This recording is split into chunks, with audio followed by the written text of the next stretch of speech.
नमस्कार, मी जुईली आणि आपण पाहताय कोकणचं नंबर 1 महा चॅनल कोकणसाद लाईव्ह। वैभववाडीत आत्मदहन करण्याचा धक्कादायक प्रकार समोर आला। एका महिलेनं नगरपंचायतच्या विरोधात टोकाचं पाऊल उचललं। महिलेनं डिझेल अंगावर ओतून पेटून घेण्याचा प्रयत्न केलाय, मात्र असं करण्यापासून ग्रामस्थांनी तिला रोखलं, त्यामुळे पुढे घडणारा अनर्थ टळला। मात्र आज या घटनेला राजकीय रंग चढल्याचं दिसून आलं। या सगळ्याबाबत अधिक माहिती घेणार आहोत आमचे वैभववाडी करेस्पॉन्डंट श्रीधर साळुंखे यांच्याकडून। पण तत्पूर्वी पाहूयात नेमकं काल काय काय घडलंय।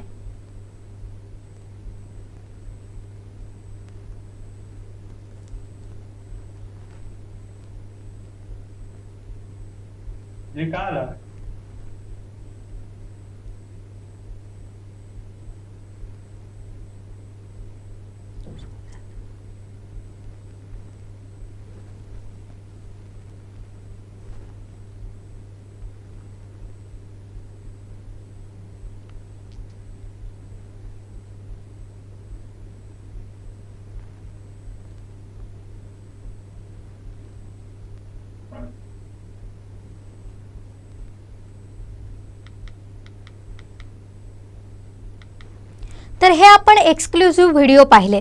काल आपण या घटनेबद्दल जाणून सुद्धा घेतलंय, मात्र आज या घटनेला एक वेगळी बाजू सुद्धा समोर आली आहे। ती म्हणजे नगराध्यक्ष नेहा माइंडकर यांनी पोलिसांना एक पत्र लिहिलं, निवेदन दिलं आणि या प्रकाराची चौकशी करण्याची मागणी केली।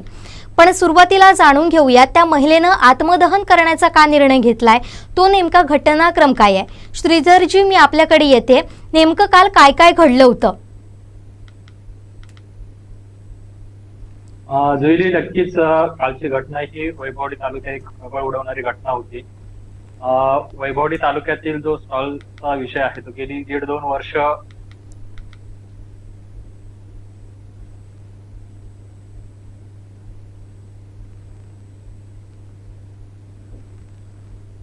श्रीधरजी बोला, माझा आवाज तुमच्यापर्यंत पोहोचतोय का?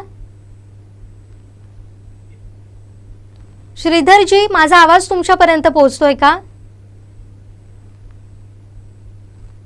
2 डिसेंबर 2000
श्रीधर साळुंखे आपल्याशी पुन्हा एकदा जोडले जाणारच आहेत। त्यांच्याकडून या संपूर्ण घटनाक्रम आपण जाणून घेणार आहोत। मात्र आता पाहूयात नेमकं काय काय घडलं होतं। शहरात काल स्टॉल हटवण्याची कारवाई करण्यासाठी गेलेल्या नगरपंचायतच्या अधिकारी कर्मचाऱ्यांसोबत महिला स्टॉलधारक अंजली शिवगण हिनं डिझेल अंगावर ओतून आत्मदहन करण्याचा प्रयत्न केला। त्यानंतर ती फुटपाथावरच बेशुद्ध पडली। या घटनानंतर शहरात खळबळ माजली होती आणि हा सगळा प्रकार जो आहे तो नगरपंचायत कार्यालयाच्या नजीकच घडला। वाभे वैभववाडी नगरपंचायतीच्या वतीनं नगरपंचायत कार्यालयासमोरचा परिसर हा सुशोभीकरण करण्यात आला होता। आता या सगळ्या घटनेबाबत आपण जाणून घेऊयात आमचे वैभववाडी करेस्पॉन्डंट श्रीधर साळुंखे यांच्याकडून। श्रीधरजी, मी पुन्हा एकदा आपल्याकडे येते। नेमकं काल काय काय घडलं होतं ही आपण थेट एक्सक्लुसिव्ह दृश्य सुद्धा पाहतोय कालची। कशा पद्धतीनं ती महिला स्वतःच्या अंगावर डिझेल ओतून घेऊन स्वतःला पेटवण्याचा प्रयत्न करतेय।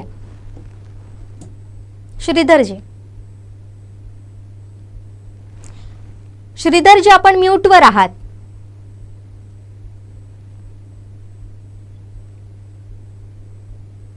आजही हाँ सर, काल ही घटना घडली होती। नगरपंचायतच्या कार्यालयाच्या शेजारीच त्यांचा स्टॉल होता, त्या स्टॉलवरून हा विषय झाला होता. नगरपंचायतीच्या हद्दीतील जो रस्ता होता, फुटपाथ होता, त्या फुटपाथवरती या महिलेने स्टॉल उभारलेला होता.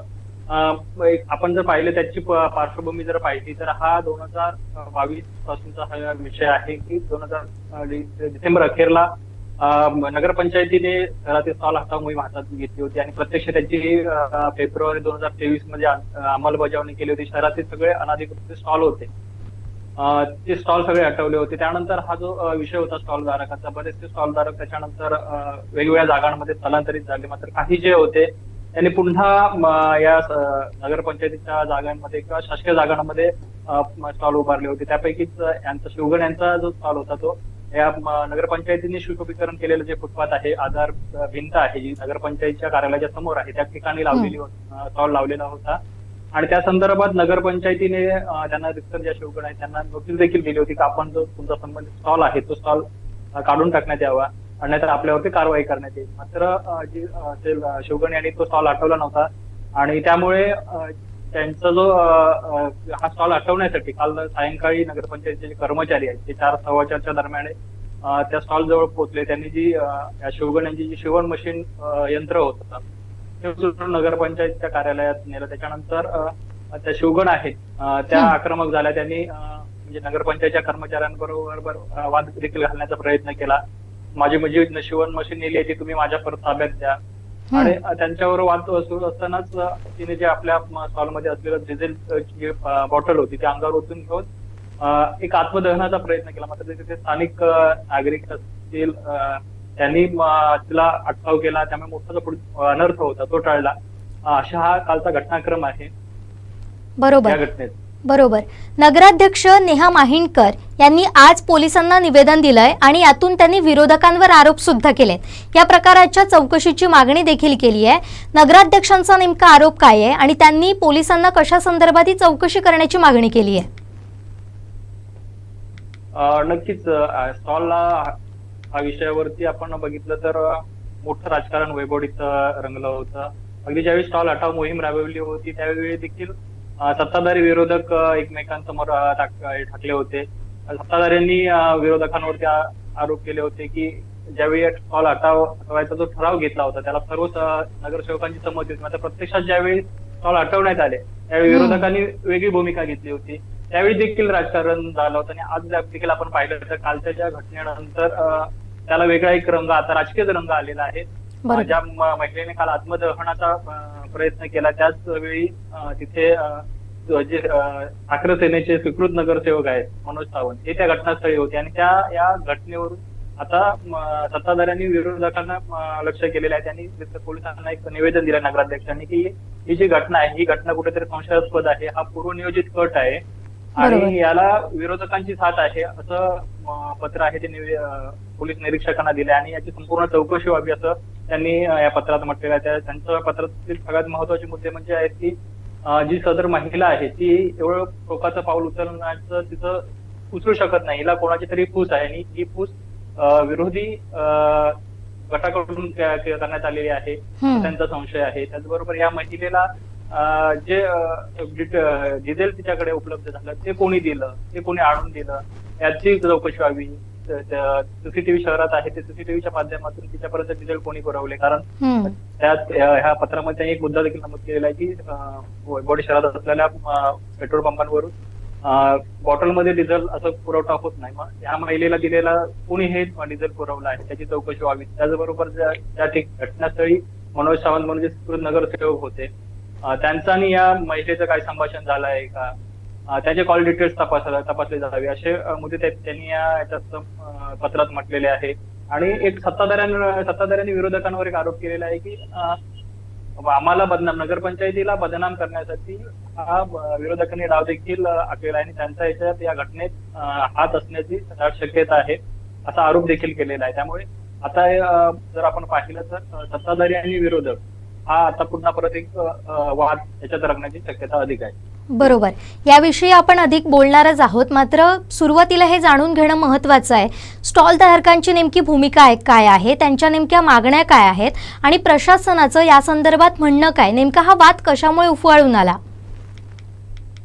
जुई नक्कीच सांगायचं झालं तर वैभववाडी शहरात जवळजवळ 100 च्या आसपास स्टॉल होते आणि ही स्टॉल हटवण्याची मोहीम आहे ती 2023 फेब्रुवारी महिन्यात राबवण्यात आलेली होती. आणि त्यानंतर जे स्टॉल धारकांचं स्टॉल हटाव मोहीम राबवल्याच्या नंतर स्टॉल धारकांचं म्हणणं होतं की आमचं स्टॉल तुम्ही जरूर हटवा, मात्र त्याचं पुनर्वसन करा ही मागणी होती. मात्र त्यावेळी देखील ते पुनर्वसन झालेलं नाही. नगरपंचायतीने एक पर्यायी जागा बघितली होती जी शासकीय गोडाऊनच्या बाजूला होती.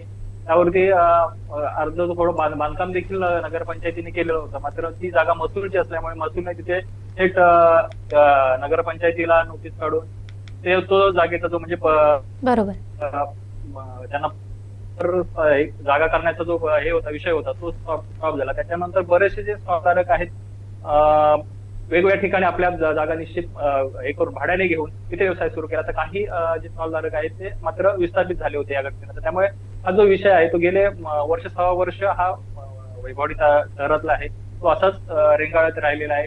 काही जणांनी आपल्या म्हणजे वेगवेगळ्या ठिकाणी भाड्याने जागा घेऊन आपला व्यवसाय सुरू केला. मात्र जे काही गोरगरीब होते त्यांनी मात्र त्यांची कुठेही सोय झाली नसल्यामुळे तो प्रश्न तसाच रेंगाळत राहिला. मात्र आताची परिस्थिती पुन्हा परत झाली की नगरपंचायतीने फेब्रुवारी महिन्यात स्टॉल हटावची मोहीम राबवून पूर्ण शहरातले स्टॉल निकामी केले होते. पुन्हा जागा जी आहे ती मोकळी केली होती. मात्र पुन्हा नव्याने म्हणजे सप्टेंबर 2023 नंतर गणेश चतुर्थी नंतर पुन्हा शहरात स्टॉल उभारले गेले आहेत आणि त्याचीच जी हे आहे ती कालच्या घटनेत झाली आहे. त्या महिलेने देखील इतर स्टॉल आहेत ते स्टॉल असल्यामुळे पुन्हा परत आपला स्टॉल उभारला आहे असं तिचं म्हणणं होतं. आणि ही जी कारवाई नगरपंचायतीने केली आहे तशीच कारवाई इतर स्टॉल धारकांवर करावी असं देखील तिचं काल म्हणणं होतं. बरोबर.